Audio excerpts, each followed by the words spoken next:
సీత సీత వస్తున్నానండి. ఈ నెల 10వ తేదీ ఉదయం 10 గంటలకు ముహూర్తం. పనులన్నీ స్పీడ్ గా జరగాలి. వీడెక్కడా? రాజా రాజా ఏంటి ఏం చేస్తున్నావురా? చదువుకుంటున్నానండి. గుడ్, చదవాలిరా. నువ్వు బాగా చదవాలి, స్టేట్ ఫస్ట్ రావాలి. ఇదిగో 25,000 కట్టిన డబ్బు జాగ్రత్త చెయ్యి. అంత డబ్బు ఎక్కడదండి? ఒంటికి ఆమదం రాసుకుని గోచి పెట్టుకుని రాత్రి దొంగతనం చేశా. ఆడది వేసే ప్రతి చచ్చు ప్రశ్నకు సమాధానం చెప్పే చవడదొద్దామని అనుకుంటున్నావా? నాన్న, నాకు ఉద్యోగం వచ్చింది. Very good. చూసావటే నా కొడుక మజాక. కానీ ఏంటో నసుకుతున్నావు? 30,000 డిపాజిట్ కడితే గానీ నాకు ఉద్యోగం ఎవరండి?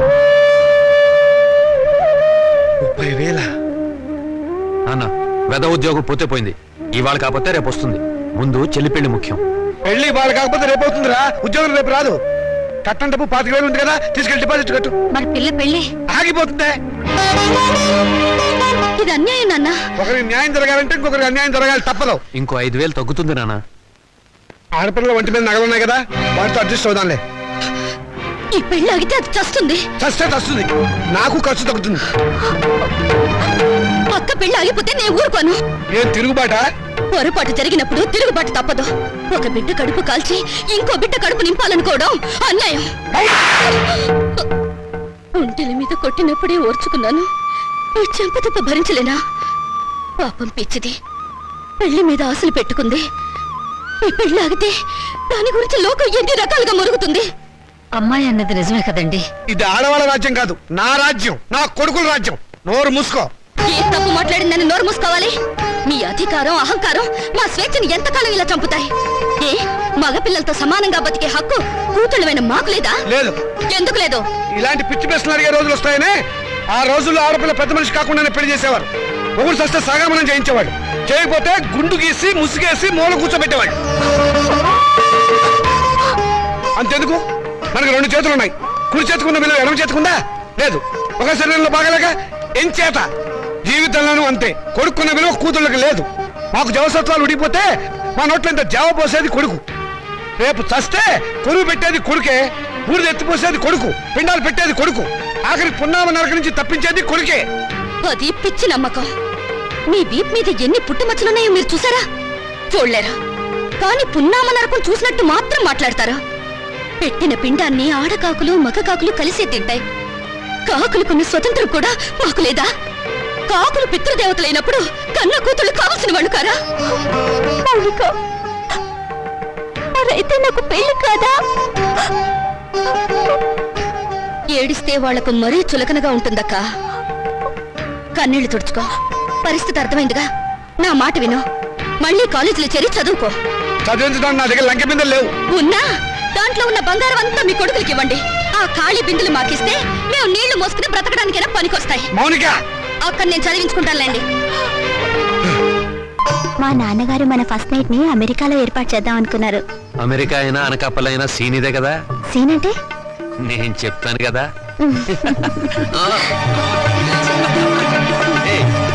అయ్యో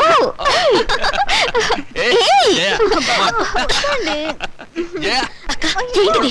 నా ఉసురు తగిలి మంచం విరిగిపోతుందిలే. నాకు చేయకుండా వాడికి చేస్తారా పెళ్లి? ఒళ్ళు మండిపోతుంది. ఏమండి, ఆ అమెరికా అయినా బోలు డబ్బిస్తా అన్నాడు కదా, ఇచ్చాడా? 3 రూపాయల వడ్డీకి వాళ్ళ దగ్గర ఉంచమన్నాను.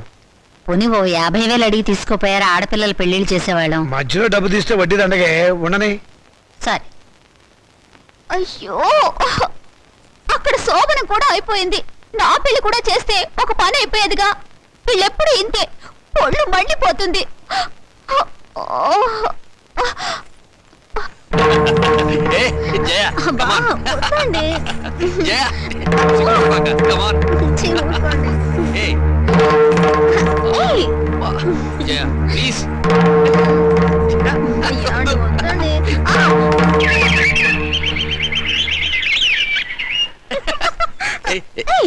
వదినా, రాత్రి గదిలో తేలు కుట్టిందా? కెవ్వు నరిచావు? కాదు, మీ అన్నయ్య కుట్టాడు. నోర్మై, పిచ్చివాగుడు నువ్వు. పోమ్మా.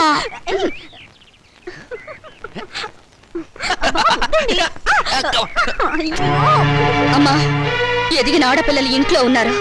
నీ కొడుకుని కోడల్ని కాస్త మనుషుల్లాగా ప్రవర్తించమని చెప్పు. నువ్వు మాత్రం ఏమిటే ఇప్పుడు పోవడం పొదుపోయాక రావడం?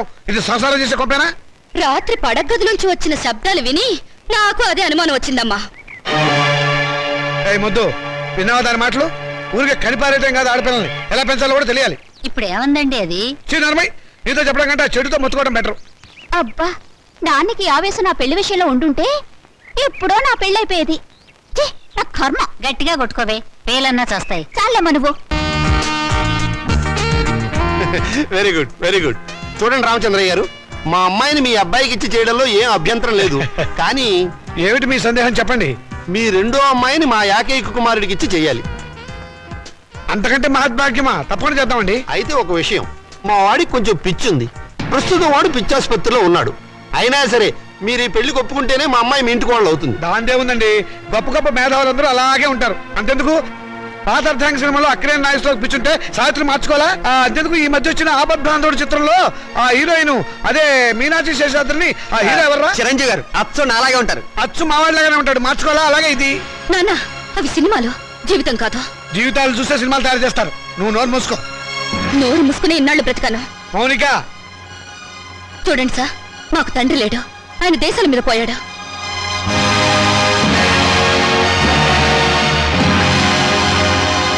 ఈయన మా పెంపుడు తండ్రి. పదక్క. ఏమిటని ఒకటి చెప్పొచ్చింది? నేను దేశాల మీద పోయానా? ఇంకా నయం, బ్రతికే ఉన్నామని చెప్పినందుకు సంతోషించు. మౌనిక, ఆగండి. హ్మ్. స్వార్థం కోసం ఆడదాన్ని కాళ్ళు చేతులు నరికి తందూరి పొయ్యిలో తగిలిపెట్టిన మహానుభావుల జాబితాలో మీ పేరు కూడా చేరిపోవాలంటే ఆ పిచ్చివాడికిచ్చి పెళ్లి చేసే బదులు డబ్బా కిరసనాయలు పోసి తగలబెట్టండి, ఖర్చైనా మిగులుతుంది. ఎప్పుడు కొడుకుల భవిష్యత్తు గురించి ఆలోచించారే గాని మా ఆవేదన గురించి పట్టించుకోలేదంటే కూతుళ్ళుగా మేము చేసిన పాప ఏమిటో చెప్పండి. ఈ సంసారాన్ని నిలబెట్టేది నా కొడుకుల భవిష్యత్తే గాని మీ పెళ్లిళ్ళు కాదు.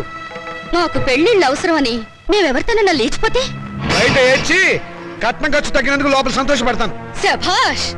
కూతుళ్ళు లేచిపోవడానికి తగిన సలహాలు ప్రోత్సాహం ఇచ్చే నీలాంటి తండ్రి ఊరికి ఒక్కడుంటే చాలు. దేశంలో ఈనాడు వరకట్న సమస్య ఉండేదే కాదు. నీ కొడుకు సుఖం కోసం నన్ను పిచ్చివాడికిచ్చి పెళ్లి చేయాలనుకున్నావు. ఇది అమ్మ పిచ్చిదైతే నువ్వు చేసుకునేవాడివా? నువ్వు పిచ్చివాడివైతే ఇన్నాళ్ళు అమ్మ నీతో కాపురం చేసేదా? ఏంటే నాన్నగారికి ఎదురు సమాధానం చెప్తున్నావు? చెప్పుతో కొడతాను, జాగ్రత్త. చెప్పులు నాకు ఉన్నాయి. ఎందుకే గొడవలన్నీ? లోపలికి రా. ఆడపిల్లలు ఇంట్లో కూర్చుని ఏడ్చే రోజులు ఎప్పుడు పోయాయమ్మా? మగపిల్లలు ప్లస్లు, ఆడపిల్లలు మైనస్లు అనుకునే ఇలాంటి వాళ్లను నట్టింట్లో నిలదీసి అడిగే రోజులివి.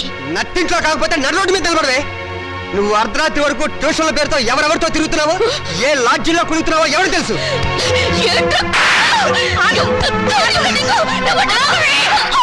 సంగతి అంతా నాకు తెలిసే. నువ్వు నోర్మయ్యా. నేను అన్న దాంట్లో తప్పే ఉందమ్మా.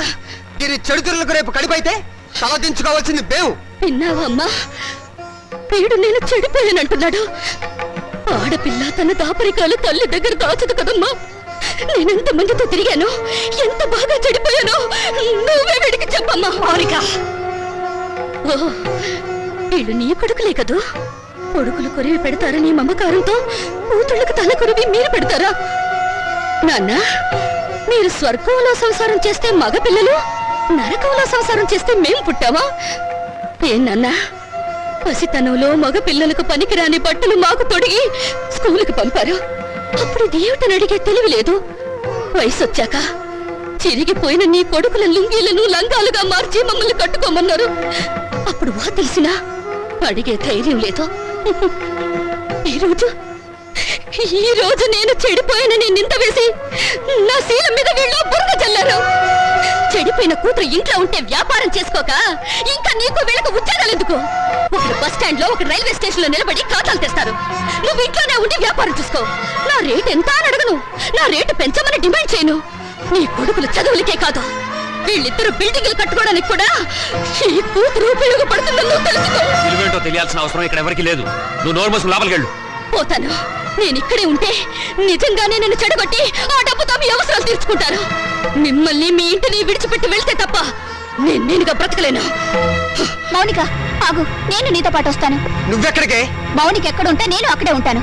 ఎందుకంటే నేను ఈ ఇంట్లో ఉంటే మీరు నా పెళ్లి చేయరు, ఎవరికైనా అమ్మేస్తారు. అందుకే నాకు తొందరగా పెళ్లి కావాలి. నేను మౌనికతో వెళ్ళిపోతాను. పిచ్చ పిచ్చగా ఉందా? గడప దాటావంటే కాళ్ళు చేతులు నరికేస్తాను, జాగ్రత్త. ప్రాణాలు తీస్తావన్నా భయపడా. నువ్వు పదక్క. అవసరం అయితే అది జరుగుతుంది. నోరు మూసుకుని ఇంట్లో పడి ఉండండి. మర్యాదగా మమ్మల్ని బయటికి వెళ్ళనివ్వండి. ఆగండి.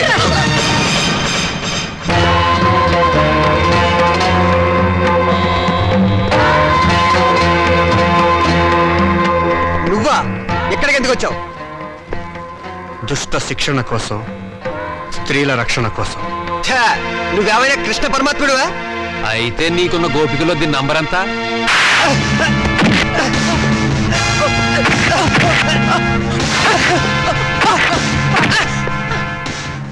లెక్క పెట్టి నెంబర్ ఎంతో మీరే తెలుసుకోండి. రామోనిక,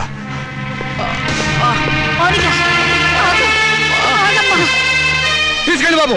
మా దరిద్రం వదిలిపోతుంది, పీడ విరగడైపోతుంది. కానీ ఒక్క విషయం గుర్తుంచుకోండి, బిడ్డలనే మమకారం మా మీద మీకు లేకపోయినా తల్లిదండ్రులనే గౌరవం బాధ్యత మాకున్నాయి. ఎప్పటికైనా మిమ్మల్ని ఆదరించడానికి మీరు కాదన్న ఈ కూతురు ఉందని మీరు మర్చిపోకండి.